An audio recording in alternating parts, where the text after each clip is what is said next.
سلامونه ستړي مه شئ. زما په لاسو کې د کتابونو دا پیټی دی. ډاکټر همدرد یوسفزي د مینې ډالۍ چې ده ماته رارسېدلې ده. څه وخت یې وشو خو ما لږ نوزګارتیا په وجه د ملګرو سره د دې ذکر یا پېژنګلو چې کول غوښتله کې وخت واخیستل شو. البته ډاکټر همدرد یوسفزي چې څرنګه په سوشل میډیا تاسو وینئ چې ویښ دی، بیدار دی، تکړه دی، باخبره دی او په تبصره کې او په لیک کې وخت نه اخلي. که د ملګرو په هکله وي، که د وطن په هکله وي، که د چا وطن کې د کوم فرد شخصیت یا سیاسي تاریخ سره ریلیټډ یا تړلي کومه تبصره وي، دغه شان ملګري راته وایي. زما او دغه په خپله خو زه دلته مې 12 کاله وشو او هغه په وطن کې دی. ملاقات داسې نږدې د یو بل موږ نه دی ډېر لیدلی، خو دا د سوشل میډیا پېژنګلو چې ده دې موږ ډېر یو بل ته نږدې کړي یو. نو ډاکټر صاحب ډېره زیاته مننه، ډېر تشکر، ډېره شکریه. دې نه زیاته ښه ډالۍ نشي کېدی. نو یو ملګری ورغلی و، نو ما ډاکټر ته ویل چې ډاکټر صاحب څو کتابونه په کار دي. نو هغه راته خپل کتابونه او څه یې راته ویل چې زه به در باندې سود وکړم. نو هغه سود یې مې باندې کړی دی. نو ډېر وخت نه علم د دې کتابونو پېژنګلو سره وار په وار کومه. بیا تفصیلي خبرې د کتاب چې سړي سره پروت وي ویلی وي، نو حواله راځي، وخت راځي چې بهر سړی وروستو کوي. خو اوس به زه د دومره طرحه د دې کتابونو پېژنګلو ستاسو سره وکړم. نوکار سحري چې دي دا د ډاکټر همدرد صاحب افسانې دي. دې افسانو کې یو خبره چې دا زه کول غواړم، یو خو د پبلشر نوم اخلم ضرور چې شعیب سنس صاحب کړی دی په سوات کې، او دغه شان پبلشران چې دي د ستاینې وړ دی چې پښتو کتاب ته پښتو ته هم وخت ورکوي او چاپ کوي. او پخوا خو به یوازې موږ ته داسې کتابونه د عربۍ نه ترانسلیټ شوي کورونو کې پراته وو چې هغه به لوستل کېدل. یو خاص فکري جوړښت په انسان په هغې کې کېده. خو اوس دا مختلف کتابونه چې چاپ کېږي نو سړي ته موقع وي چې هر قسم کتاب ولولي. او ډاکټر صاحب نوکار سحري چې د افسانې دي، او دا افسانې چې دي د دې کې ټولې افسانې 14 دي، او په دې وړوکي غونډه کتاب کې 14 افسانې دي. ځینې افسانې خو په یوه پاڼه باندې سب لیکل شوې ده. دا زه په خپله زه خوشحاله یم چې کله مختصر افسانه ولولم. کیدای شي دا د افسانې چې کوم نقادان دي د هغو لپاره په دې باندې د هغو نظر جدا وي، خو زما نظر دا دی. دې افسانو کې د اثر چې کوم اوسني ایونټس دي، لکه مثال په توګه می ټو نوم یو تحریک و په هغې هم افسانه شته دی، په کووډ هم شته دی، په هجرت هم شته دی، په داسې په ډېرو موضوعات دي چې یعنې هغې ته پکې کتنه شوې ده، لیکل شوي دي. لکه مثال په توګه دی چونکې ډاکټر دی، نو ډاکټرانو چې کوم د مریضانو سره تعلق دی پای کې د خاص مرضونه دي په دې باندې ډاکټر صاحب لکه ډاون سنډروم چې دی په دې افسانه پکې موجود ده. او داسې په ډي ان اے باندې وغیره وغیره ډېرې ښې افسانې دي. تاسو یې لوستی شئ. د شعیب سنس دا کتاب چې چاپ کړی دی په پېښور کې، په سوات کې، په پښتونخوا په نورو ښارونو کې، او شاید په کراچۍ کې هم وي. شاهین بونري پې شاته لیکل کړي دي. ډاکټر صاحب ډېره مهرباني. ډاکټر صاحب دویم کتاب چې دی اموسین دی. اموسین چې دی فکشن هاوس چاپ کړی دی. فکشن هاوس په لاهور کې، کراچۍ کې، حیدرآباد کې کتابونه چاپ کوي. او دا کتاب کې ډاکټر صاحب کمال دا کړی دی چې د پکې د پښتو ادب د عصر یا جدید دور چې کوم شاعران دي د هغې نظمونه، منتخب نظمونه چې دي هغه اردو ژبې ته ژباړلي دي. اردو ژبې ته د پښتو نه ژباړل ضروري ځکه دی چې هغه خلک چې هغه په پښتو لوستو نه پوهېږي هغه په اردو کې لوستی شي، یا د اردو نه انګریزۍ نه پښتو ته ژباړل دا هم ضروري دي. ډاکټر صاحب دا کار هم کوي او خپل د پښتو نظمونه چې دي هغه منتخب نظمونه د ډاکټر صاحب خپل نظمونه هم پکې شته دی. د ډاکټر خادم حسین نظم هم پکې شته دی. شاهین بونري نظم هم پکې شته دی. د شاهین بونري، د امجد شهزاد، د برېښنا شهزاد، او د دې اثر چې څومره تکړه ملګري په نظمونو کې پېژندل شوي دي، سهیل جعفر صاحب دی او داسې نور نومونه دي. د هغو ټولو ژباړه یې کړې ده او ډېره ښه ژباړه یې کړې ده. او دا کتاب چې دی د پښتو چې کوم منتخب نظمونه دي یا جدید منتخب نظمونه دي د هغې پښتو ترجمې دي. ډاکټر همدرد یوسفزی کمال دې کړی دی. بل کتاب چې دی دا د همایون مسعود صاحب دی. همایون مسعود صاحب شاعري ده. همایون مسعود صاحب شاعري خو څه نه څه ما لږ ډېره په فیسبوک لوستې ده او زما په خپله د هغه په هکله یو تصور دی او ډېر د احترام نه ډک تصور دی. شاهین بنري هم چې کله دلته وي ذکر راته کوي هغه راته وخت په وخت ذکر کړی دی. دا هم شعیب سنز چاپ کړی دا کتاب او شعیب سنز چې دا په منګوره کې دی. د کتاب کې پروفیسر سبحاني جوهر صاحب او ډاکټر خادم حسین صاحب لیکل کړي دي. همایون مسعود صاحب ته لیکلي دي په شاته پاڼه باندې شبنم ګل چې په کلیفورنیا امریکا کې ده همایون مسعود لالا.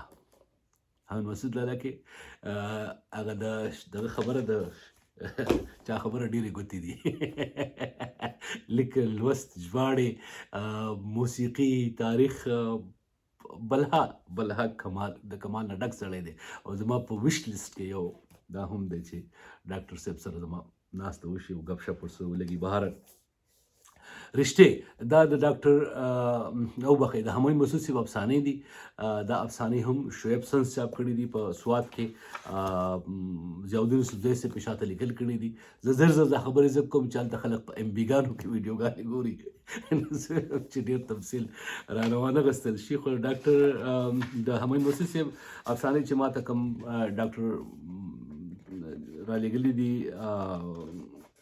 همدرد یوسفزي نو د فضل نوي راهي صاحب او شاهین بنوري صاحب په نوم لیکل تړون شوی دی او د دې کتاب تابعه چې د زما یو ډېر خوږ زړه ته نږدې ملګري نور اسلام سنګر صاحب کړې ده. ډېر تکړه شاعر دی، ډېر وخت نه رانه بې درکه دی. خو بهرحال درک پر یو بل لګوو منور پخلا کېدل په پخوا مو په کراچۍ کې اوس هم ما ته کله کله شرارتونه کوي محب وزیر او ماښام خټک نو په هغې باندې وباس نه کوم. بهرحال خو د دې کتاب بیا چې ده هغه محترم نور اسلام څنګه صاحب کړی ده. بل کتاب چې دی هغه ماورا دی. ماورا چې دی دا د البرټ کامول ژباړه ده د ناول ماورا. ډېره دا مفکورې کړې ده او مفکوره په وروستیو کې ډېر ښه کارونه کوي، ډېر ژور علمي فکري کارونه کوي، ارتقایي شعوري کم دغه چې په نسل کې دا روزنه هغې ته یو پلان او منصوبه بندۍ سره پروګرامز نیولي دي. لیکل، لوستل، مذاکرې، مناظرې، مکالمې، بیا کتابونه، پینټینګز، ویډیوز، فلمز، هر شی. نو دا د هغو کمال دی چې دا ماورا چې دی د ډاکټر د همایون مسعود صاحب چې ژباړلی دی د مشهور ناول البرټ کامو د هغې ژباړه ده او دا مفکورې چاپ کړی دی. بل کتاب چې زه ورته تر ټولو زیات په تمه وم فریب تمام د فیصل فارانو، ځکه چې فریب تمام د دغه کتاب جواب دی د فریب ناتمام یا په درمثال لخټې کوم چې جمعه خان صوفي لیکلی د پښتون اثر چې کوم سیاسي تاریخ دی د هغې یو ذکر دی او په هغې باندې پښتنو لیکوالانو یا د سیاست سره تړلو خلکو ډېر څه ویل څه کېدل، ډېرې نیوکې هم پکې دي، ځینې خلکو شاید ستایلې هم دی.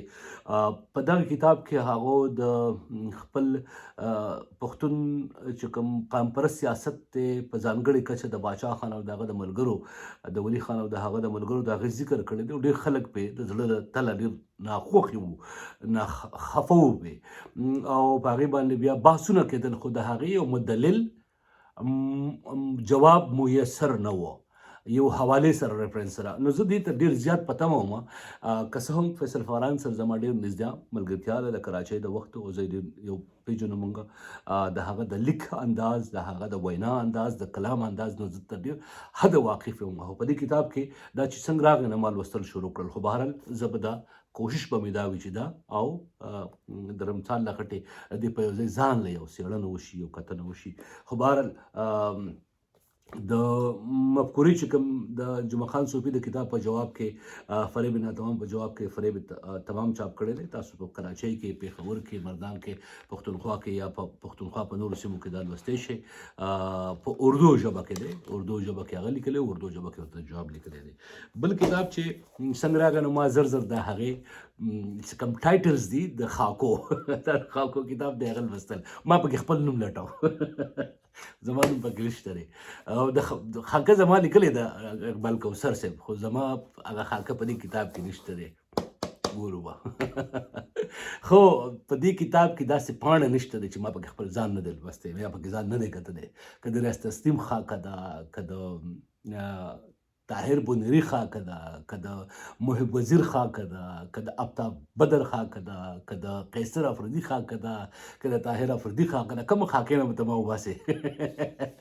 ډېره مننه، ډېره مینه. او د اقبال کوثر صاحب چې ډېر تکړه، ډېر زبردست شعر لیکي، ډېر زبردست خاکه نګار دی. دې کتاب کې ډېرې زبردستې خاکې لیکلي دي د جرس ادبي جرګې د ملګرو، د ساهو، د پېښور د ملګرو.